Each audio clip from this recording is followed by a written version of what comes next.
지금 우리 주제표와 우리 복음 캠페인 같이 하겠습니다. 복음으로 교회를 새롭게 세상을 이롭게 복음으로 가정을 세우겠습니다.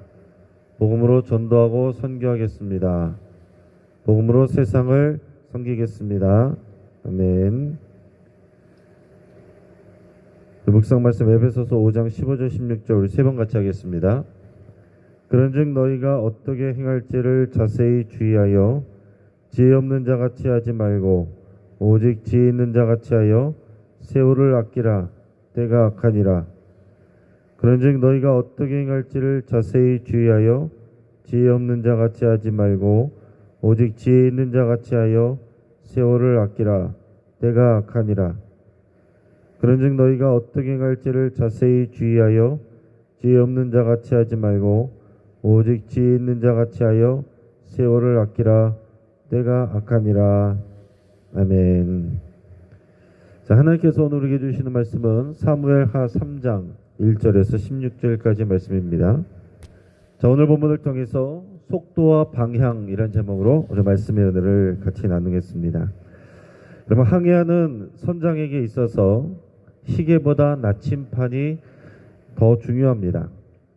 다시 말해서 시간보다 방향이 더 중요하다라는 얘기입니다. 빨리 가는 것보다 어디로 가는지 그 정확한 방향으로 가는 것이 더 중요하다는 얘기죠. 여러분, 우리가 많이 듣는 말이지만 실제 우리 삶은 어떤 것 같습니까? 외국 사람들이 볼 때 한국 사람들이 제일 많이 하는 말이 빨리빨리입니다. 우리나라 사람들은 그래서 대체적으로 성격이 좀 급한 편입니다. 빠른 시간 안에 이룬 성과를 주로 자랑합니다. 이렇게 시간을 단축하려는 성향이 강하다가 보니까 종종 실속 없이 대충 하거나 내실보다는 겉으로 보여지는 외적인 것에 더 관심을 갖는 경향들이 많습니다. 1994년에 성수대교가 붕괴된 사건은 빠른 시간 안에 이뤄낸 이 한강의 기적이 마냥 좋은 것만은 아니라는 사실을 우리가 반성하게 했습니다.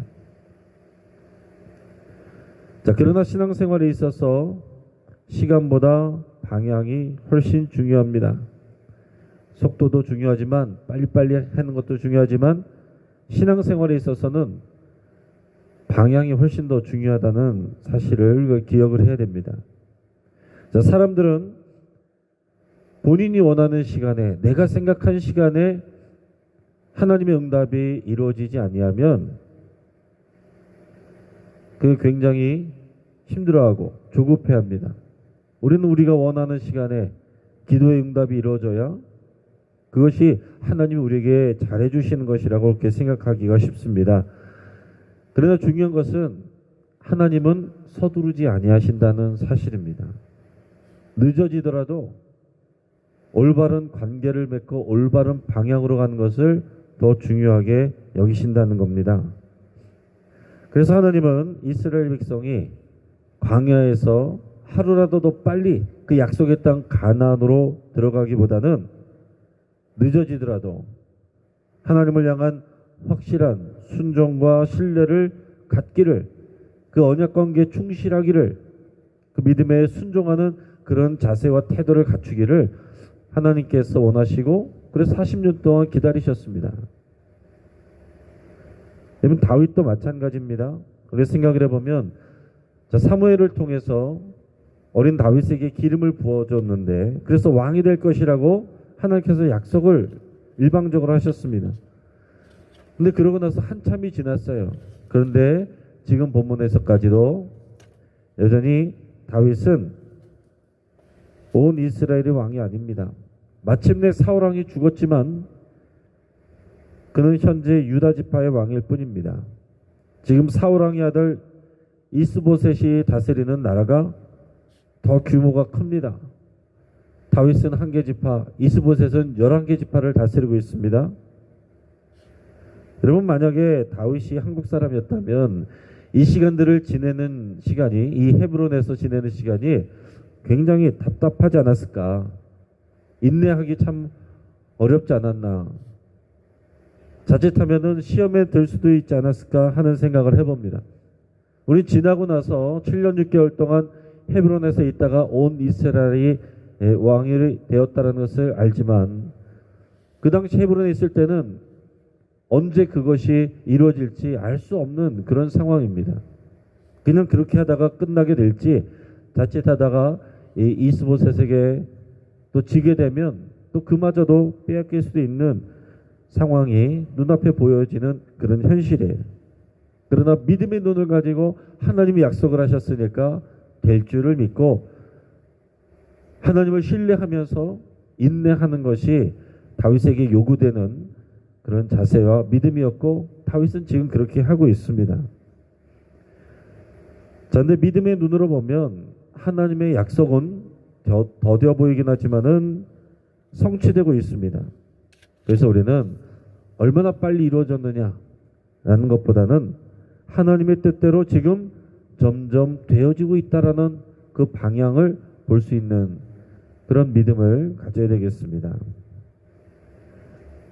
자, 오늘 본문 1절 말씀을 같이 한번 읽어보겠습니다. 사울의 집과 다윗의 집 사이에 전쟁이 오래매 다윗은 점점 강하여 가고 사울의 집은 점점 약하여 가니라. 아멘. 자, 오늘 이 한 절이 오늘 본문의 주제를 함축하고 있다 이렇게 얘기할 수가 있어요. 자, 이스보셋은 사울의 집을 대표하고 자, 이스보셋은 지금 11개 지파의 왕입니다. 다윗은 오직 유다 지파의 왕입니다. 이 두 가문 사이의 전쟁이 오래 지속되었다라고 하고 있어요. 자, 헤브론에서 다윗이 왕으로 지내는 동안 이스보셋과 계속해서 여러 번 갈등이 일어나고 전투가 일어나고 그랬다는 거죠. 이스보셋이 2년을 왕으로 지냈다라고 그랬으니까 아마 그 시간 동안 계속해서 전투가 일어났을 것으로 보입니다.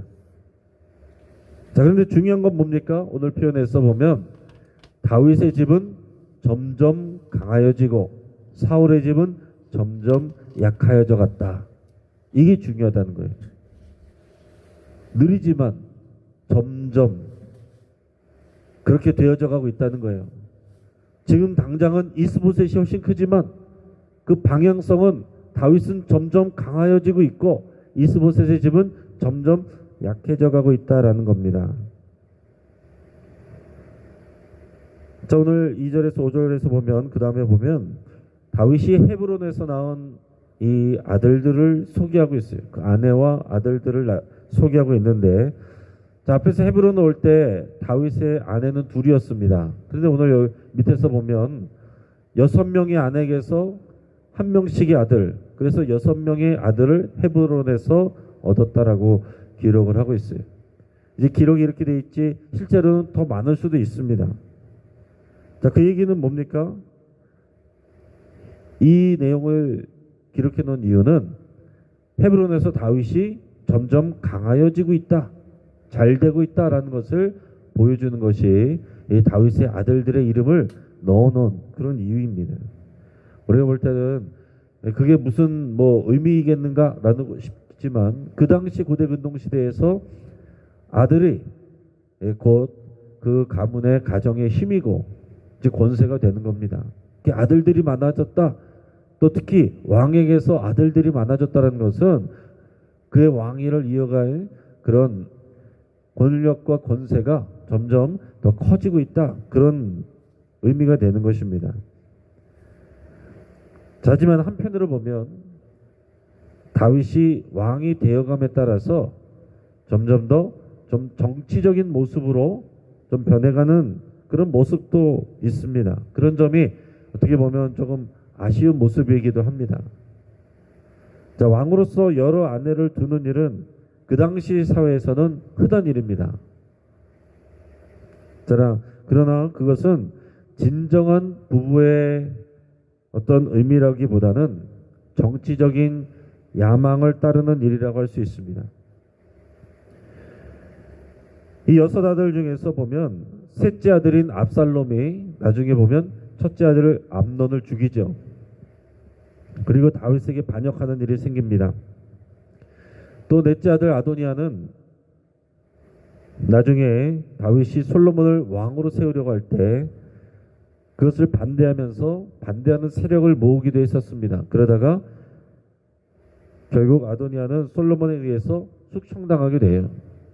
그러니까 아들이 많이 난 것이 당장에는 좋아 보이지만은 그 안에서 이제 권력 경쟁을 하고 서로 배다른 형제들이기 때문에 서로 미워하고 갈등하는, 그래서 피바람이 일어나는 그런 인간적인 일들이 일어나기도 됩니다. 많은 아들이 현실에서는 권력이 되고 힘이 되지만 결국에는 인간의 역사가 알려주는 것은 뭐냐면 인간적인 그런 욕심과 계획으로 만들어진 그런 관계는 결국 갈등과 경쟁과 비극을 낳게 된다라는 사실입니다. 물론 나중에는 그렇게 되지만 지금 현재는 다윗의 집이 점점 강하여지고 있다라는 것, 그 사실이 중요합니다. 하나님께서 지금 그렇게 다윗의 집을 강하게 하고 있다라는 사실이에요. 오늘 우리가 인간적인 관점에서 다윗이 너무 정치적으로 간 것 아니냐, 이것을 지금 비판할 수 있지만, 그러나 지금 전체 주제는 하나님께서 또 다윗의 집을 점점 강하여 가게 하고 계시고 하나님이 약속하신 바대로 그 방향대로 역사하고 일하고 계신다라는 사실입니다.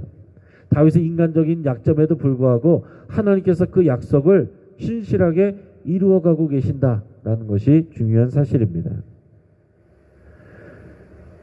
자, 그 다음부터 볼 때는 이제 이스보셋의 집에 대한 그 사울의 집안 이스보셋과 아브넬의 그 갈등을 보여주고 있습니다. 자, 이스보셋은 군사령관인 아브넬의 도움으로 사울을 이어서 왕이 됐습니다. 자, 그러나 점점 시간이 지나면서 그 안에서 아브넬의 힘이 강하여지고 있어요. 군사령관인 아브넬의 힘이 왕으로 있는 이스보셋보다 더 강해지고 있다라는 것입니다. 그러니까 아브넬이 실세인 거죠. 이스보셋은 이제 아브넬보다 위에 있는 사람이지만은 실제 권력은 이제 아브넬이 가지고 있습니다. 그래서 시간이 지나면서 따라서 아브넬이 이스보셋에게 있어서 충실한 신하가 아니다, 충신이 아니다 라는 것이 점점 드러나게 됩니다. 어떤 내용이 나옵니까? 사울왕에게 첩이 하나 있었어요. 리스바라고 하는 이제 첩이 한 명 있었는데, 시간이 지나면서 아브넬이 점점 권력이 강해지니까 나중에는 이 리스바를 자기 여자로 취했습니다. 그 자기 왕이었던 사울 왕의 첩을 이제 자기가 힘이 세지니까 자기 여자로 삼은 거예요. 사울의 아들의 입장에서 볼 때 이것은 굉장히 위험하고 위협적인 그런 일이 될 수 있는 거죠. 내 아버지 첩을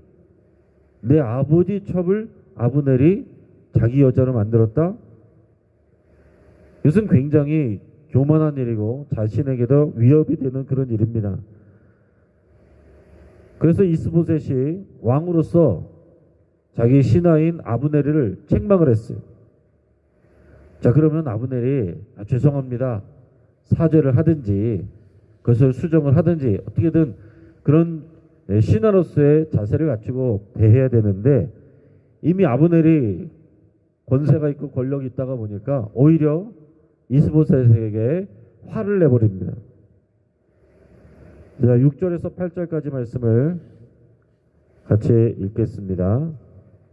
사울의 집과 다윗의 집 사이에 전쟁이 있는 동안에 아브넬이 사울의 집에서 점점 권세를 잡으니라. 사울에게 첩이 있었으니 이름은 리스바요 아야의 딸이더라. 이스보셋이 아브넬에게 이르되 네가 어찌하여 내 아버지 첩과 통관하였느냐 하니, 아브넬이 이스보셋의 말을 매우 분하게 여겨 이르되 내가 유다의 계머리냐? 내가 오늘 당신의 아버지 사울의 집과 그의 형제와 그의 친구에게 은혜를 베풀어 당신을 다윗의 손에 내주지 아니하였거늘 당신이 오늘 이 여인에게 관한 허물을 내게 돌리는도다. 자, 아브넬이 오히려 자기 왕한테 뭐라고 말합니까? 내가 유다의 개머리냐? 이런 얘기를 해요. 개머리냐 이게 무슨 얘기입니까? 언뜻 봐도 우리는 그 뉘앙스가 느껴지죠. 내가 그렇게 함부로 대해도 될 만큼 천하고 쓸데없는 존재냐? 내가 왕인 당신이 나에게 그렇게 함부로 대해도 될 그런 사람이냐? 뭐 이런 얘기입니다. 그러면서 뭐라고 얘기를 해요? 지금 당신이 그 자리에 앉아 있는 것이 누구 덕분입니까? 라는 얘기를 하는 거예요. 내가 은혜를 베풀어서 사울왕도 죽고 당신의 형제들도 다 죽고 내가 당신을 다윗의 손에 넘겨버렸으면 당신은 벌써 죽고 없는 사람입니다. 그런 얘기를 하는 거예요. 내가 당신에게 은혜를 베풀었기 때문에 당신이 지금 살아있고 지금 왕위에도 있는 줄을 아십시오. 그런 말을 하고 있어요. 거기에 비하면은 내가 당신한테 한 거에 비하면 사울왕의 첩 리스바를 취한 거는 아무것도 아니다라는 거죠. 겨우 그 정도 가지고 은혜를 베푼 나한테 이런 식으로 대합니까? 이런 얘기예요. 지금 그의 교만이 하늘을 찌르고 있구나 하는 것을 우리가 느낄 수 있죠. 우리 9절에서 11절 같이 읽겠습니다. 여호와께서 다윗에게 맹세하신 대로 내가 이루게 하지 아니하면 하나님이 아브넬에게 벌 위에 벌을 내리심이 마땅하니라. 그 맹세는 곧 이 나라를 사울의 집에서 다윗에게 옮겨서 그의 왕위를 단에서 브엘세바까지 이스라엘과 유다에 세우리라 하신 것이니라 하매 이스보셋이 아브넬을 두려워하여 감히 한마디도 대답하지 못하니라. 아멘.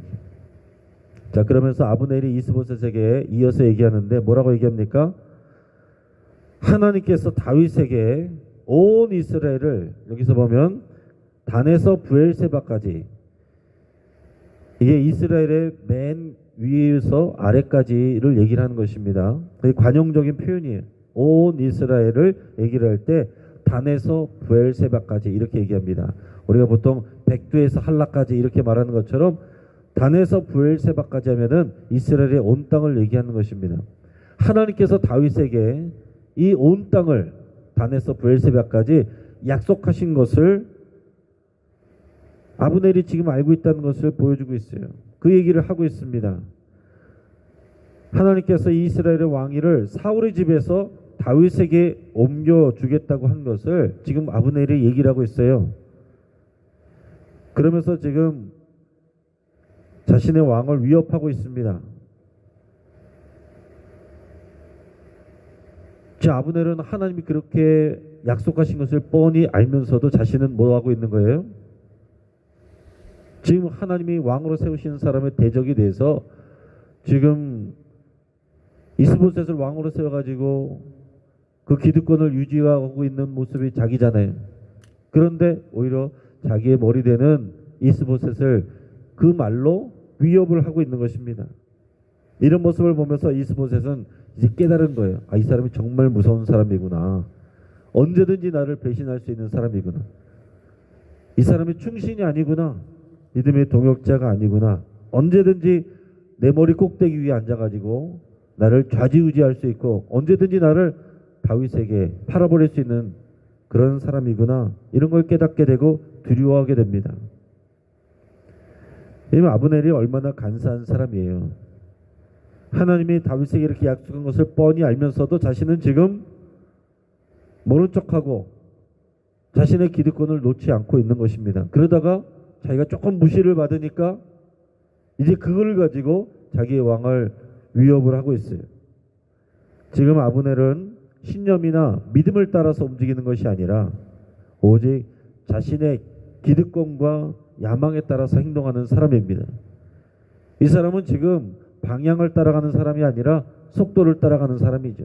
자기가 원하는 시간에 원하는 것을 성취하고 이루기 위한 그런 삶의 목표를 향해서 달려가는 사람이지 하나님의 뜻이나 하나님을 신뢰하는 그 믿음을 따라가는 사람이 아니다라는 것입니다. 자, 이어지는 장면에서는 여기서 멈추지 않고 아브넬이 자신의 왕을 배신하고 다윗과 또 계약을 맺는 그런 장면을 보여주고 있습니다. 아브넬은 완전히 박쥐 같은 그런 기회주의자이다라고 얘기할 수 있습니다. 우리 12절 말씀 같이 읽겠습니다. 아브넬이 자기를 대신하여 전령들을 다윗에게 보내어 이르되 이 땅이 누구의 것이니까? 또 이르되 당신은 나와 더불어 언약을 맺사이다. 내 손이 당신을 도와 온 이스라엘이 당신에게 돌아가게 하리이다 하니. 자, 아브넬이 다윗에게 전령을 보내서 몰래 얘기합니다. 우리가 언약을 맺읍시다. 그러면서 하는 말이 뭡니까? 이 땅이 누구의 것이니까? 이게 무슨 얘기겠어요? 이 땅이 온 이스라엘이 하나님께서 당신에게 약속한 땅이 아닙니까? 이건 믿음의 말이 아니에요. 이것은 그야말로 정치적인 언어입니다. 하나님이 다윗에게 온 이스라엘 주시기로 약속하셨던 것을 기억하게 하면서 오히려 다윗이 자기의 말에 관심을 갖도록 하는 그런 말입니다. 이거 얼마나 간사해요? 그러면서 자신이 이스보셋의 통치를 받는 이스라엘 백성들을, 온 이스라엘 백성들을 다윗의 손에 넘겨드리겠습니다. 그러니 나와 언약을 맺읍시다. 언약을 맺자는 건 무슨 얘기예요? 자기를 제가 이 백성들을 당신에게로 드릴 테니, 이스보셋을 없애고 당신에게 드릴 테니 나를 최소한 2인자로 삼아 주시오. 그런 얘기죠. 우리 13절에서 16절까지 말씀을 마저 읽겠습니다. 다윗이 이르되 좋다. 내가 너와 언약을 맺거니와 내가 내게 한 가지 일을 요구하노니 나를 보러 올 때에 우선 사울의 딸 미가를 데리고 오라. 그래야지 아니하면 내 얼굴을 보지 못하리라 하고, 다윗이 사울의 아들 이스보셋에게 전령들을 보내 이르되 내 처 미가를 내게로 돌리라. 그는 내가 전에 블레셋 사람의 포피 100개로 나와 정혼한 자니라 하니, 이스보셋이 사람을 보내 그의 남편 라이스의 아들 발델에게서 그를 빼앗아 오매 그의 남편이 그와 함께 오되 울며 바울임까지 따라왔더니 아브넬이 그에게 돌아가라 하매 돌아가니라. 아멘. 자, 다윗이 이 아브넬의 얘기를 듣고 한 가지 조건을 걸고서 승낙을 했습니다. 다윗의 입장에서 뭐 싫을 이유가 없죠. 근데 조건을 하나 걸었는데 그게 뭡니까? 자신이 처음에 결혼했던 사울의 딸 미가를 나에게 돌려보내라. 지금 사울 왕이 마음이 변해서 자기를 미워하게 되면서 다윗은 도망가게 되고 사울은 그 미가를 다른 사람에게 줘버렸습니다. 그래서 다른 집에 시집 갔어요. 자, 그래서 근데 어쨌든 시간이 지나서 다른 집의 아내가 되어 가정을 이루고 잘 살고 있는데 굳이 그 미가를 나에게 보내서 다시 내 아내가 되게 하라, 이런 얘기입니다. 그러면 이게 무슨 의미일까요? 다윗은 이스보셋에게 지금 전령까지 보내서 미가를 돌려보내라고 한 것입니다. 그러면서 그 이유를 설명하죠. 전에 내가 그 블레셋 사람 100명을 죽이고 그 표피 100개를 가져오라는 말을 듣고 내가 그렇게 해가지고 데리고 온 나의 아내다. 당연히 나의 아내다. 그것을 지금 강조를 하고 있어요. 실제적으로는 100명 죽여서 표피 100개 가져오라고 그랬는데 200명을 죽이고 표피 200개를 가져와서 그 아내 미가를 데려왔었습니다. 내가 그렇게까지 했으니 내 아내다. 데려와라. 그런 얘기를 하는 거예요. 자, 그랬더니 이스보셋이 또 그것을 들어줍니다. 그래서 발델이라는 사람에게 시집가서 지금 살고 있는데 미가를 그 발델에게서 뺏어서 다윗에게 보내줘요. 그러니 어떻게 됩니까? 현재 남편인 발델이라는 사람이 자기 아내가 떠나가는데 막 울면서 따라갑니다. 이 장면 보면 참 한편으로 이제 안타까운 마음이 들어요. 그 사람은 무슨 죄가 있어요? 갑자기 자기 아내가 다윗의 원래 아내가 맞다라고 하면서 데려가는데 그 남편은 이게 얼마나 황당합니까? 그래서 정이 든 게 있으니까 울면서 막 따라갔는데 그 아브넬 군대 장관이 돌아가라고 쫓아내니까 힘없이 그냥 자기 집으로 돌아갔다, 이렇게 기록하고 있습니다. 자, 근데 다윗이 왜 그랬느냐, 이걸 우리가 생각을 해봐야 되는 거죠. 앞에서 보면 이미 6명의 아내가 있습니다. 아내가 부족해서 미갈을 데려오라고 했을까요? 아니면 첫사랑의 그 순수한 그 마음을 잊지 못해서, 첫사랑을 못 잊어서 미갈을 데려오라고 했을까요? 지금 미갈을 데려오라고 하는 이유는 사실 정치적인 이유입니다. 왜냐하면 미갈은 어떤 의미가 있는 사람이에요? 사울왕의 딸입니다. 그러니까 사울왕의 딸을 자신의 아내로 데려온다는 얘기는 백성들에게 보여줄 때 어떤 거예요? 나는 반역한 사람이 아니라 사울왕의 이 왕의 정통성을, 왕권의 정통성을 잇는 사람이다. 나는 사울왕을 미워하고 내가 죽이고 그런 사람이 아니고, 나는 사울왕의 정통성을 잇는 사람이고 사울왕의 사위이다, 이거를 보여주려는 그런 정치적인 계산이 깔려 있는 것입니다.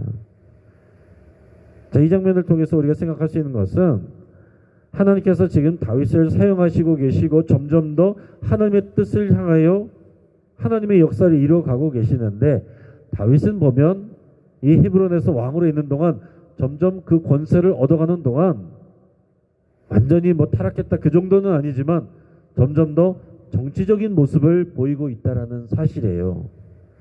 현실적이 되어가고 있고 세상 일에 더 눈을 뜨고 있는 그런 모습입니다.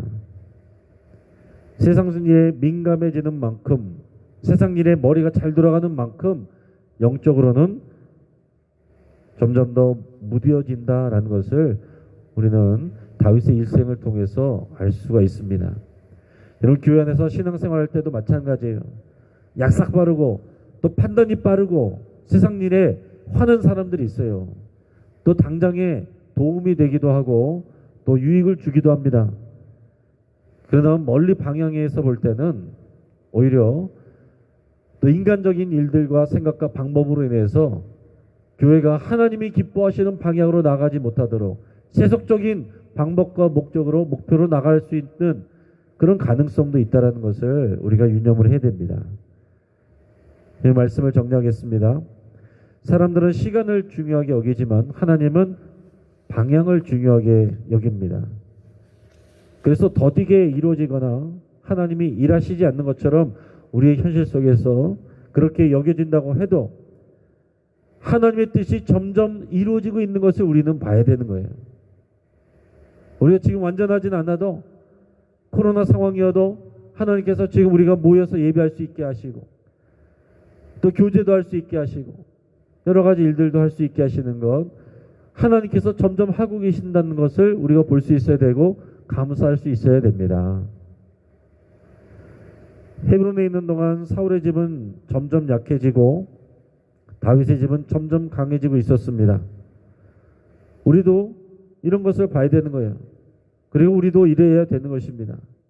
아, 옛날이 좋았는데 이러고 있으면 우리는 지금 더 안 좋아지고 있는 그런 상황이 되는 거잖아요. 과거보다 현재가 더 좋아져야 되고 현재보다 미래가 더 기대가 되고 소망이 되어야 그게 하나님의 역사가 일어나는 것입니다. 우리 가정이 그래야 되고 우리 인생이 그래야 되고 우리의 교회가 그래야 됩니다. 예전에 하나님께서 주신 은혜와 그것을 잊지 말되 하나님께서 더 큰 은혜와 복으로 우리를 인도해 주실 것을 소망하면서 기대하고 내일을 향해서 나가야 되는 것이 하나님의 거룩하신 뜻입니다. 여러분, 이스보셋이나 아브넬은 하나님의 뜻을 따르지 않았어요. 열심히 살았지만 그들은 자신의 기득권과 야망을 따라서 살았습니다. 그 가운데서 서로를 배신하고 또 간사한 행동을 합니다. 여러분, 우리 주변에 지금 당장은 잘해주는 사람 같아도 시간이 지나다 보면 정말로 나의 영적인 가족이고 영적인 동역자인지, 아니면 조금 마음이 안 맞고 틀어지면 금방 배신하고 미워하고 담을 쌓고 내 욕을 할 사람인지 시간이 지나면 드러나게 됩니다. 여러분, 이런 영적인 가족과 믿음의 동역자가 되시기를 축복합니다. 다윗은 인간적인 연약함을 가지고 있습니다. 그럼에도 불구하고 하나님께서 다윗을 통해 하나님의 역사를 이루어가고 계신다는 것이 중요한 거예요. 여러분, 우리도 볼 때는 서로 연약함이 있습니다. 부족한 것들이 있어요.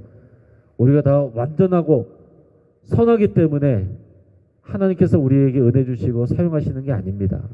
목회자인 저나 여러분들이나 다 허물이 있고 부족함이 있고 인간적인 부분들이 있고 다 우리의 실수도 있고 그렇습니다.